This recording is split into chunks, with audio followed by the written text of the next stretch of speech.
Y ahora vamos a hablar sobre la situación de Cuba, sobre la situación de la libertad de expresión, de la libertad cultural, sobre lo que viven las jóvenes o las nuevas generaciones en Cuba que quieren hacer sus carreras, que quieren desarrollar sus talentos, que quieren llevar adelante su vocación sin censura, sin la presión de un Estado totalitario que hace casi 70 años ya, ¿no? Que vamos camino, sigue sin cambiar su raíz autoritaria, totalitaria, violenta y censuradora. Y nos acompañan hoy, ahora voy a girar, ya lo voy a presentar en el programa, como ya lo hicieron Leodán Suárez, Adonis y otros representantes de la comunidad cultural y académica, como Armando Chaguaceda, Marlena Sor, cubana. Hoy nos acompañan dos jóvenes, ¿no?, que son como los grandes exponentes de las nuevas generaciones del arte y la cultura en Cuba, que son Yanelis Núñez Leiva y Luis Manuel Otero Alcántara, que los voy a presentar ahora. Son exponentes, cada uno de una rama particular del arte, pero que desgraciadamente sufren y padecen este sistema que yo llamo la dictadura perfecta, ¿no? Porque la cubana es como la única dictadura que tiene el beneficio del perdón y del olvido, pareciera, ¿no? Si yo mal no estoy informado, Yanelis, vos sos curadora de arte, trabajás, digamos, lo que acá en Argentina se conocería como la organización de exposiciones de arte, la curación de obras puntualmente, retrospectivas de artistas que deberían hacerse en museos, galerías de arte o en instituciones dedicadas a eso. Y Luis, vos sos artista visual, pero que bueno, acá se conocería como artes plásticas, ¿no? Que podría ser la pintura, pero también lo relacionás con las nuevas tecnologías y con las nuevas manifestaciones. Bueno, lo que quizás en cualquier parte de Occidente serían dos artistas en ebullición, que podrían estar con sus carencias, porque obviamente acá también un artista padece otros apremios más económicos quizás, pero en el caso de ustedes, además de las cuestiones económicas, de los recursos, la censura. Y vamos a arrancar con la dama. Además es bellísima, bellísima, y me encantan los colores que tiene. Yo les hago una pregunta. ¿Ustedes nacieron pleno castrismo? O sea, ya son la posrevolución, son los millennials de la posrevolución, por lo cual no han conocido otra cosa más que el castrismo. Te has educado, Yanelis, te has desarrollado y has generado tu vocación dentro del castrismo. Yo te hago una pregunta del castrismo, del castrocomunismo, de este régimen totalitario, porque algún día va a cambiar de nombre, pero va a seguir siendo totalitario, seguramente. Entonces yo lo que me gustaría preguntarte a vos, Yanelis, es, ¿esta vocación por el arte siempre fue natural en vos? ¿La heredás de tu familia? ¿O te la ha impuesto el Estado a través de su sistema educativo? Buenos días, gracias por invitarnos al programa. Desde niña me gustó leer, es algo que siempre me ha apasionado, la lectura, el cine. No vengo de una familia que sea de universitarios, sino de simples obreros, técnicos medios. Y desde niña, como te comentaba, me gustaba la literatura, me gustaba el arte, no tenía vínculo con, qué sé yo, con galerías, con el teatro, porque no venía de una familia que tuviese esa información. Y ya luego, pero sí quería tener un título universitario, mis padres siempre me inculcaron el tema del estudiar, de superarme. Y bueno, ya en el preuniversitario,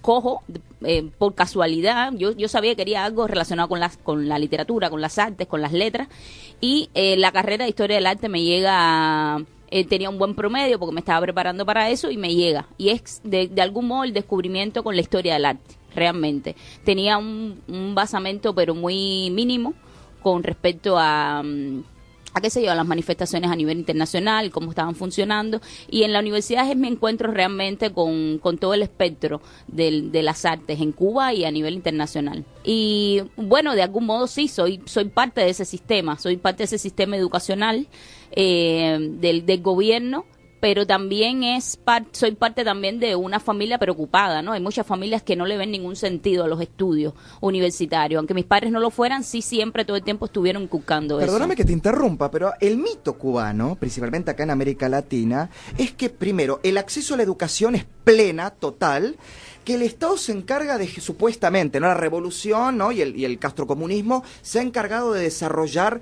y volcar a las masas a estudiar, a formarse, a instruirse, a leer. No es como que pareciera que es una hada madrina que le pone con la varita mágica en la cabeza y transforma. No. en el imaginario, ¿no? Sí. A un grupo supuestamente de campesinos brutos que Batista y para atrás se dedicaron de transformar en ignorantes a transformarlos por pocos en, ¿no? En Dalí, Picasso, Einstein, ¿no? Y es lo que se vende. Sí, sí. Es como una cosa que se... ¿Esto es así? No, todo eso se ha ido devaluando. Si en algún momento fue así, si en algún momento, qué sé yo, 60 o 70, de algún momento ellos priorizaron de algún modo que la gente accediera a la educación, eso se ha ido devaluando en el camino porque, primero que todo, ya los profesionales, los universitarios, la gente los médicos, maestros, no tienen un salario que los respalde, no tienen una... Y eso lo que hace es que las familias más humildes, que al final no tienen ningún tipo de información, lo que consideren es que, bueno, es mejor que tú tengas, qué sé yo, un trabajo relacionado con el turismo, un trabajo relacionado con otras fuentes de ingresos reales, prácticas, con trabajos prácticos que de verdad remuneren, ¿no? Y entonces estos espacios, por supuesto, como no tienen otro tipo de posibilidades reales en Cuba, es que las personas ya no siguen estas carreras ni siguen estas posibilidades. Pero lo que te decía, ahora mismo las personas lo que consideran es que lo mejor es, principalmente el proyecto de vida, es salir del país, no es vivir en Cuba, no es desarrollar una carrera en Cuba, no es desarrollar un proyecto de vida en Cuba. Y básicamente yo soy parte de esa excepción, porque al final vengo de una familia humilde, vengo de un barrio pobre, que no tiene la información de, qué sé yo, las personas que viven en Siboney, las personas que viven en Playa, que si son hijos de doctores, de dirigentes, de empresas, que dicen, bueno, a los niños hay que ponerlos a dar inglés, también es una clase blanca, es importante eso, que el racismo sigue presente en Cuba. Perdón, te interrumpa, pues yo te escucho y es como que me viene todo el discurso de la izquierda y del progresismo argentino donde la revolución cubana desmontó a la oligarquía. En Cuba no hay una camarilla de privilegiados ni beneficiarios. En Cuba lo que menos puede haber es racismo. Yo siempre me pregunto qué persona afroamericana o afrocubana ha formado parte del Comité Central del Partido Comunista. Creo que no le vino a ninguno. No, esto es un mito. No, sí, claro. Y en las propias universidades, cuando uno llega a las universidades cubanas, a la Universidad de La Habana, donde yo estudié, en un aula de 60 estudiantes, por lo menos en mi facultad, solo 3 éramos mestizo, que es lo que podías decir. El resto era lo que en Cuba podemos llamar blanco. Claro, ¿y por qué crees que sucede que no hay una mayor participación de personas de otras expresiones étnicas en las aulas cubanas?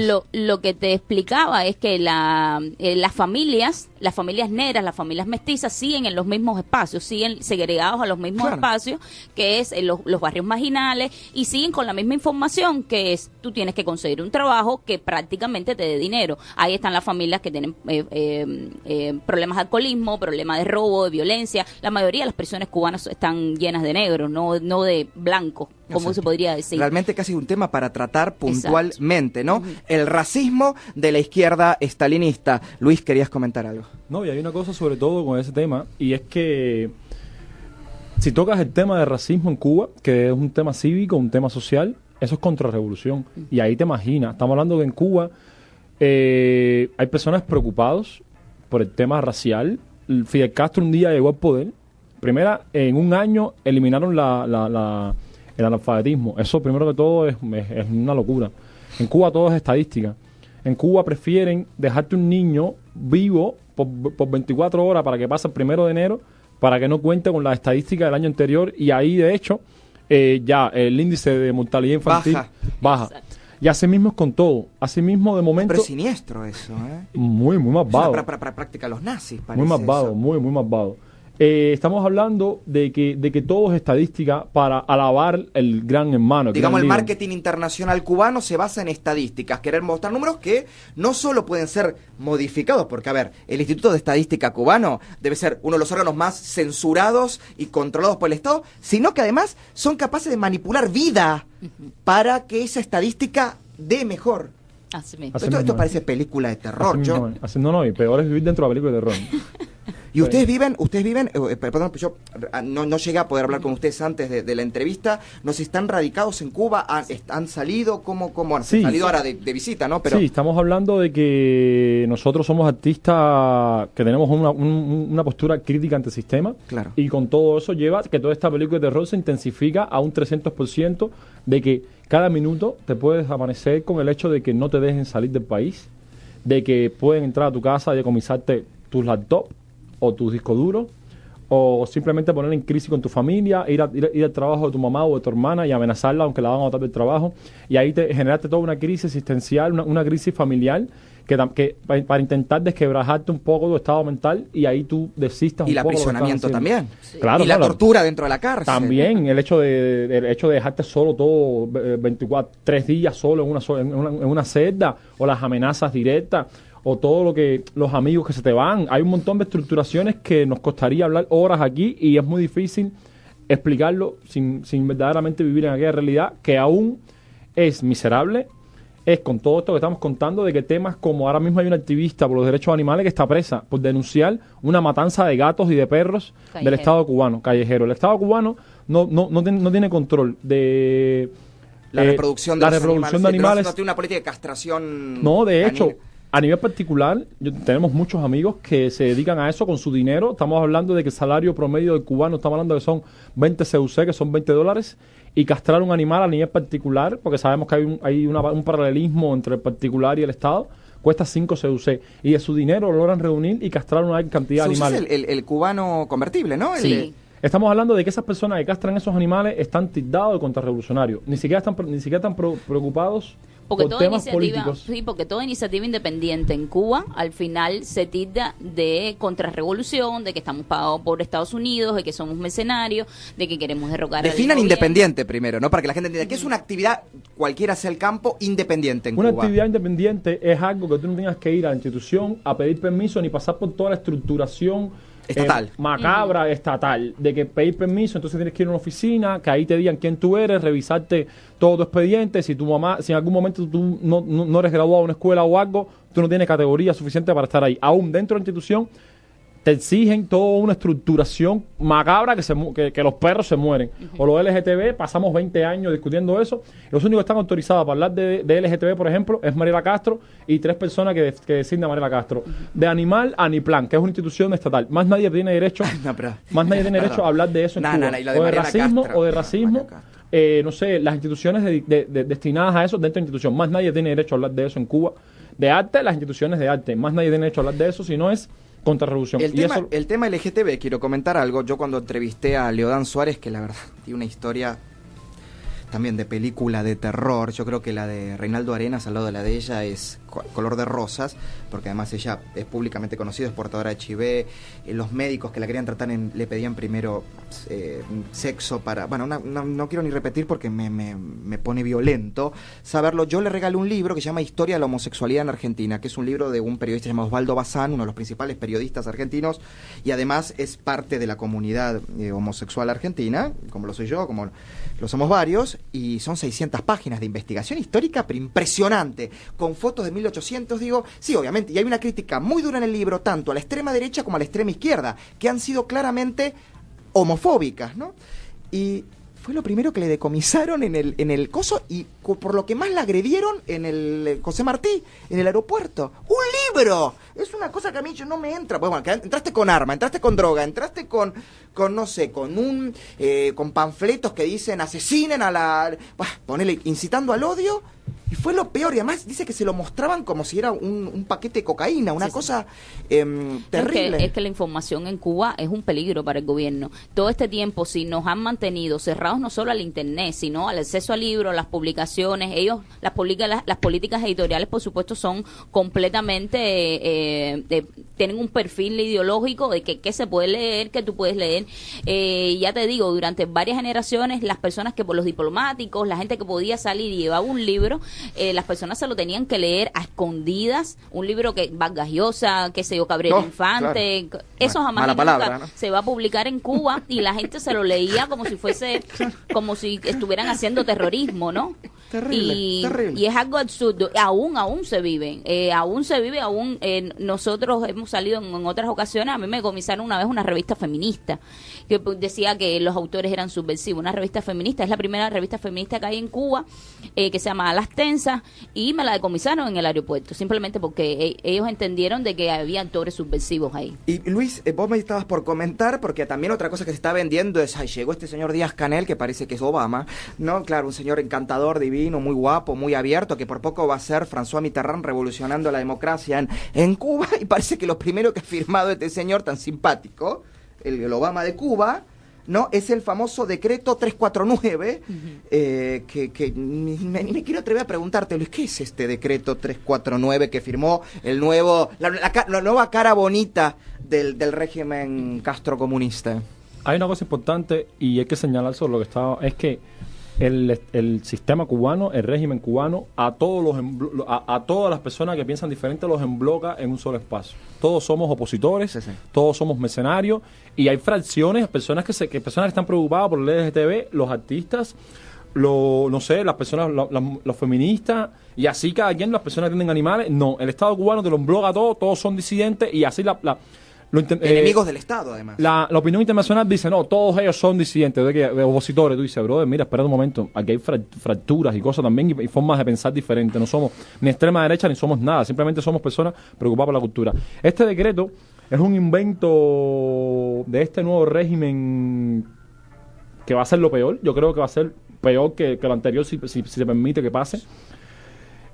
Nada, como sabemos, el arte en Cuba se ha visto coaccionado a través de 60 años por palabras de los intelectuales de Fidel Castro. En 1962, donde dice, con la revolución todo, contra la revolución nada. Eso ha marcado la creación cultural cubana de los 60 años. Sabes que todo artista que cuestione la revolución está censurado, está fuera de la institución, tiene que emigrar, igual por diferentes etapas. Pasaron por LUMAP, que Hernán Arena tuvo que salir del país con todo machucado, quemas de libros, perseguidos políticos, tener que sacar libros por debajo para poder imprimirlos o publicarlos en otros lugares. Ahora mismo, año 2018, el nuevo presidente, que no tiene ni imagen moral, no tiene una construcción como Fidel Castro, que sí es un tipo que construyó toda una imagen para inclusive la intelectualidad dentro, engañó a todo el mundo. Y acá le diríamos un tapado. Mucha gente como Rafael Alcide, un superpoeta que murió hace poco, es de las víctimas de ese engaño y lo reconoce.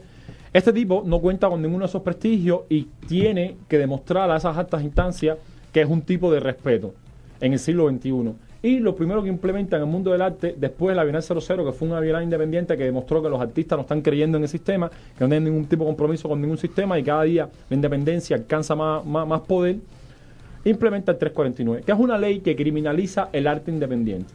Todo pensamiento de arte independiente está criminalizado al punto de que vas preso, te decomisan los instrumentos. Estamos hablando que los músicos callejeros o los músicos que simplemente no pasan por las escuelas, que empiezan a crecer poco a poco desde su propia capacidad de instrumentación, de su propia capacidad de autogestionarse una economía o de pagar un estudio de grabación para poder grabar un tema, a los estudios de grabación independientes que también pagaron, que han podido entrar poco a poco precariamente varios instrumentos para poder grabar. Todo eso está llamado a desaparecer. Qué bárbaro. Porque dicen que tienes que tener un permiso del Ministerio de Cultura. Ministerio de Cultura, que estamos hablando que es un sector del Ministerio del Interior, que es un sector de las Fuerzas Armadas Revolucionarias. De que a la izquierda argentina se tendría que suicidar si escucha esto, la verdad. Que el Ministerio de Cultura sea un organismo controlado por las Fuerzas Armadas. Acá se quejan de que el ejército vaya a la frontera a luchar contra el narcotráfico y la misma izquierda celebra o calla ante que el Ministerio de Cultura cubano esté controlado por las Fuerzas Armadas. De hecho, es una cosa que a mí me subleva pensarlo. Abel Prieto, que es el símbolo del ministro de Cultura, el gran sexy del ministro de Cultura, es el asesor de Raúl Castro. Bueno, claro. Es asesor de Raúl Castro. Chicos, miren, yo la verdad por un lado es apasionante conocer porque la verdad ilustra, la verdad ilumina, la verdad libera. Por el otro lado a uno lo subleva, le genera bronca, rechazo, pero también en esta mezcla está la fuerza para poder acompañarlos y brindarles desde acá todo lo que uno puede. Primero también para concientizar a los argentinos y a los latinoamericanos que siguen cayendo en el embrujo de un régimen totalitario, autoritario, criminal, que encima sigue castigando y cada vez con más fuerza a sus expresiones jóvenes como ustedes. Yo les hago siempre la misma pregunta a todos los cubanos que vienen de visita y vuelven. ¿Por qué no desertan? A ver, ahora mismo yo creo que desertar sería desaprovechar un momento importante en Cuba. Hay un momento donde la política cultural, donde el gobierno tú ves que está susceptible, que está vulnerable. Y desertar en este momento sería otorgarle por más tiempo el poder a este gobierno que al final nadie ha elegido. Y de algún modo, porque uno siente un compromiso con su realidad y con el futuro de las personas a las que le interesa Cuba y con la cultura cubana. Yo pienso que es eso, es mejorar la propia realidad, la personal y la realidad de las personas que queremos que viven en Cuba. Luis. En mi caso personal, estamos hablando de que, primero que todo, yo nací con una intuición ahí de cambio, de que yo tengo la resistencia suficiente para el cambio. Vivir en una realidad como la cubana, yo nunca he criticado a la gente que deserta, que se va, porque verdaderamente sí, claro, es un hostigamiento, es literalmente vivir en un espacio de horror. Pero yo soy un tipo cubano, amo la cubanía, y la cubanía y el ser cubano tiene 400, 500 años, y los Castro tienen 60 años, lo que tienen que ir son ellos, ¿entiendes? Nosotros, la cubanía, la palabra pinga, la palabra amor, patria y demás, tienen 400, 500 años. Yo tengo suficiente resistencia y suficiente cuerpo para ponerlo ahora mismo en el fuego para que se vayan a ir nosotros.